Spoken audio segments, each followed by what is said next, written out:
What's up guys, Corey from PhoneArena here, and today I have with me the Zenfone 4 Max. Now this is the first in the Zenfone 4 lineup, and as you can see, it's quite the looker. Got a little embedded fingerprint scanner here, turn it around, get some metal casing, huh? You like that? Doing anything for you? No? Alright, maybe it's not the sexiest device, but it is packing a few surprises.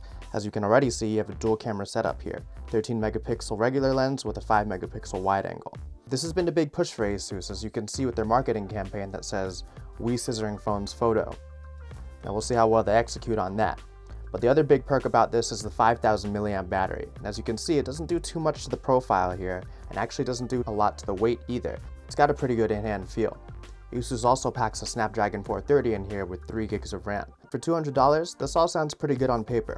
So the question becomes, does Asus do enough to put together these components to make a device that's more than just the sum of its parts? Moreover, does it separate itself from the already value-stuffed mid-range field?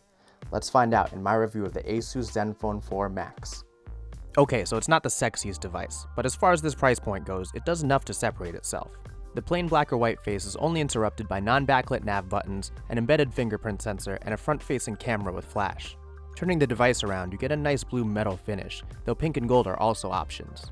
The volume and power keys are pleasantly tactile with their firm clicks and micro-etched texture. The only problem we have here is a plastic lip that raises around the 2.5D screen. While it doesn't detract from the overall look or feel, it is a soft plastic that will chip easily, even from small drops. Otherwise, the device has a pleasing in-hand feel, with its metal casing and remarkably light frame, considering its materials and the 5000 mAh monster of a battery packed within.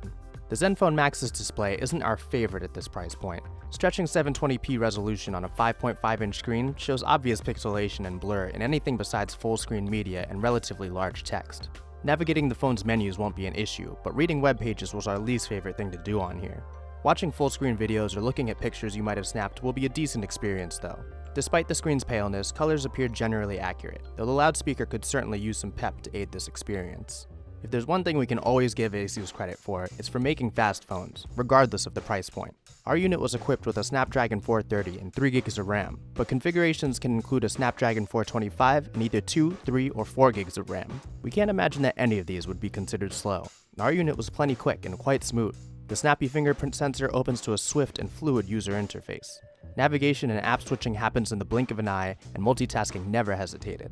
We were really quite impressed. Asus keeps the UI light and nimble, allowing the internals to hum along unencumbered, which left us always grinning and never waiting. The UI offers the same plethora of customizations and tweaks that we've come to expect from Asus, including themes, font styles, icon label colors, and much more.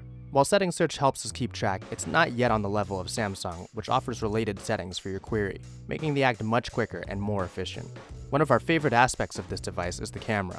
Among the most inexpensive dual camera setups you'll find, it's also one of the best single lens shooters at this price point. Asus pairs a 13 megapixel regular lens with a 5 megapixel wide angle, offering no depth of field modes, but rather the power and versatility of two dedicated yet separately functioning cameras, much like the implementation on the LG V30, for instance. Unlike the V30 though, the Asus has an 8 megapixel disparity between its two sensors, whereas the V30 only has 3. This disparity is quite evident in image capture. Wide-angle shots predictably are less detailed and unfortunately less accurate in color capture than the main camera, which has an 8 megapixel advantage. But thankfully the wide angle at least keeps distortion to a minimum. The 13 megapixel main camera may be one of the best in its field though. Details are exquisitely captured, and colors are usually accurate, though the camera can sometimes punch up hues a bit in close-ups. The sensor lacks an auto HDR mode, but it appears the regular mode does some fine work in balancing low-light scenes without it. Brighter areas can get away from it though, so enabling HDR will give you better exposed scenes overall, though it can take a slight edge off colors and add a few seconds to processing time. In either mode, colors remain intact, little gets lost in the shadows, and details maintain sharpness. HDR seems to work best in landscape scenery, while close-ups in regular to low-light situations are captured quite well and often better without it. Either way though, photographers will be for the most part pleased, and certainly impressed just as we were. Video quality was a bit of a letdown though. Images appear grainy and less detailed than still photos. Partially contributing to this effect is the jittery autofocus and lack of image stabilization. Exposure's not bad though, and colors are okay, though they err a bit on the pale side. But it's a shame video quality doesn't match the performance of still photography. Battery life on the Max was pretty underwhelming considering its massive 5000 mAh power plant. While the device will, in most situations, push through to a second day of use, it may not make it all the way through day 2. Our custom test reflected more of the same. While 3300 mAh phones like AT&T's Galaxy J7 lasted over 12 hours in our custom tests, the Max's larger battery only lasted about 11, showing us that Asus is still struggling a bit with efficiency. 11 hours is still a pretty long while, but we certainly expected more gains over its smaller battery competition. Asus offers tons of power-saving options, but you really shouldn't have to resort to using these to squeeze the proper gains from this 5000 mAh monster. Fortunately, this large capacity battery likes to spread the love around. Bundled with the Max is a micro USB to USB-A adapter for charging other devices. When plugging in the on-the-go adapter, you're prompted with the option to choose standard charging or rapid. Rapid charge is about twice as fast, but as with any power bank, fast is a relative term. Rapid charging our 3300 mAh V30 from 7% was estimated at about 3 hours, while standard was around 6.5. Calls come through clearly on the Zenfone Max, without any issues on either end, though we do wish the earpiece were a bit louder, as well as the speakerphone. So as you can see, it's actually a pretty impressive device. Asus starts with a solid foundation with the Snapdragon 430, and on top of that layers a lightweight and nimble Zen UI, which keeps things moving fluidly and very quickly throughout our usage. Then you have the 5000 mAh battery, which although a little underwhelming for 5000 mAh, still takes you well into the 2-day mark.